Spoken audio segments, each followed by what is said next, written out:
You're a loser if you don't build this business. That's what I was told. And that message came across in different ways. It might have been in private coaching sessions. Sometimes it was shouted from the stages.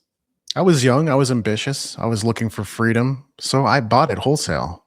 And you know what following that advice did for me? I followed it for 5 years, and it nearly cost me exactly who I am, my identity. To me, the advice wasn't just about business tactics, it was about behavioral modification.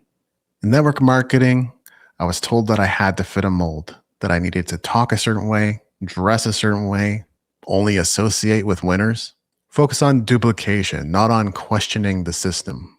I was told that my independence, which is what makes me uniquely creative, is the very weakness that would keep me broke.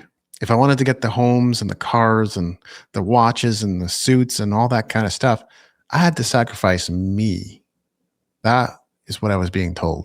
So I tried. I fashioned myself into the good soldier and did what I was told to do. I even listened when they said I shouldn't sponsor certain people because they weren't at the same level that I was at.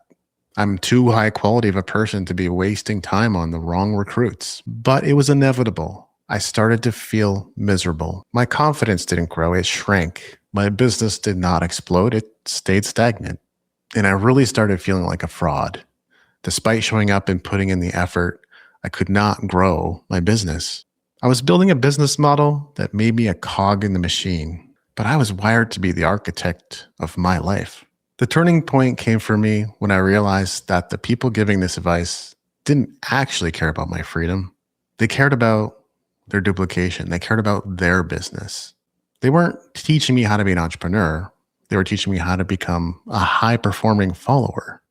What I realized is that if I tried to win their game, I would lose myself in the process. For an independent, that's the ultimate failure, is losing yourself. Here's the hard truth I learned the hard way. Expert advice is only useful if it aligns with your core values. If you have to modify your behavior, if you have to become something that you aren't already wired to be, if that's the message you're getting from your mentors, they're not mentors. They're basically mechanics trying to replace a part in the engine. I know what it means to be an independent. We're weird. We're unique. We're misfits. We have a need for freedom and autonomy. But these aren't your bugs.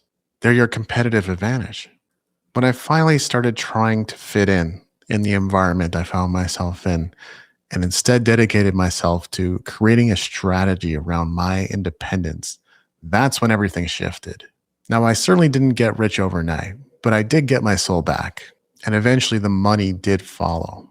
I'm not a loser for having left that business. I'm not a loser for having left any business. Why should I pay undue loyalty to things that don't serve me? I'm not saying that all experts do this, but you should ask yourself if the expert you're listening to is trying to undo who you are.